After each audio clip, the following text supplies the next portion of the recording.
So I thought I would spend some time, talking a little bit about why people may go into prison looking one way and come out looking a totally different way, particularly as it relates to tattoos and bulking up. Hi, my name is Dr. Natalie Jones. I'm a licensed therapist. I spent several years working in corrections, and I want to answer this question by this commenter. Can you do an analysis of you may, what you think may have happened to Blueface in there? He came out looking and acting different. Thanks so much for asking this question. So I don't make it my business to talk about celebrities, at least by name and things like that. What I can talk to you about is, and I don't know him or have any affiliation, but I can talk a little bit about what I know in working with inmates for a number of years and why they do certain things. So the first thing I'll say is protection. So when someone I worked in the SNY prison, a sensitive needs yards prison, which is medium security. And so SNY is usually where celebrity and high profile people go, at least in my state. I'm not sure how other states do it. So that's that. People coming in know that you are of a certain caliber. Now, in certain states, like I believe, like where R. Kelly and Puff Daddy are, I don't know that they have SNY up in those northern states, but in California, we have that here. When you come in and you're already high profile, meaning your case is high profile or you already have celebrity status, you are going to attract way more attention than the average prisoner. So that's number one. Number two, if you are attractive, you are also going to attract a lot of attention. So in my opinion, you've already got two strikes against you. That's like you are going to attract more than just your average guy coming in there. So you're going to have a lot of eyes on you. And with a lot of eyes, unfortunately, comes a lot of penises that want that, right? They covet that. And either you're going to give it to them, and I've shared this with you guys before, either you're going to give it to them or they're going to take it. And a lot of times that's not necessarily just a one-on-one where one man wants another man. A lot of times it could be 10 or 20 on one, maybe even 30 or 40. It just depends on the person. So you might have a gang of people that have devised a plan to take it. So when you bulk up like that and you start getting tattoos like that, you want to become a lot more intimidating. You want to, give off the appearance that you should be feared and people shouldn't try you.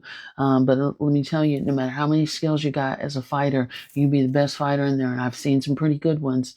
But eventually everybody's going to lose when you start having 10, 20, all this other kind of stuff on one. You got people that got weapons and things like that, or people that come in your cell in the middle of the night because officers have popped it and because they've been bribed, and they allow people to come in there and do all kinds of things.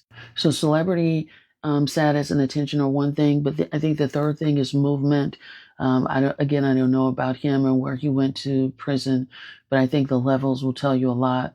I worked at a medium security prison, and so a lot of times guys will get disciplinary statuses. They'll get written up or whatever, commit some sort of infraction, and so they would have to go up to a maximum security prison or supermax.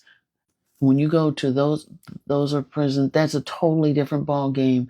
Maximum and supermax, that's where real violence happens. And not to say it can't get cracking down in medium security, because it absolutely does, but that's a whole different ball game. When you have people that need to be locked down 23 hours a day because they're so violent, that's a totally different ball game.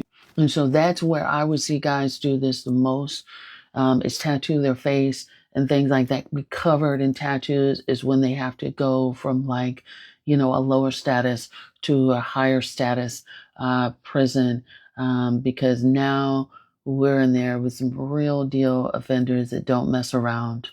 My words that I'm speaking to you cannot convey the level of violence that these people that are in supermax or maximum security have. But either way, if they've been down for anybody who's been down for a long time can sniff out fear. They can sniff out fear. They can sniff out who's banging who. They already know what's going on. So none of that stuff really works, but it's usually, people advise them, you kind of want to look a certain way.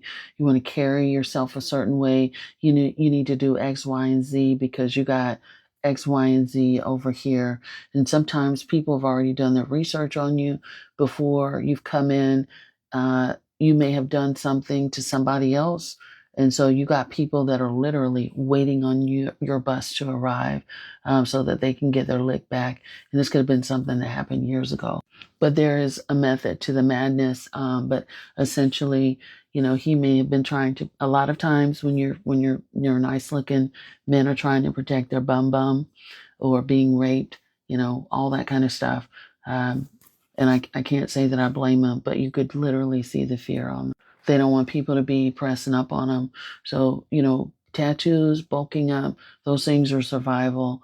A few tattoos is fine. That's one thing. But when people start getting it on their face, if they don't have a severe mental illness, usually, usually it's for protection, always for protection to appear to be unappealing, undesirable, and unattractive. So I hope that helps. Thanks so much for asking that. Take care.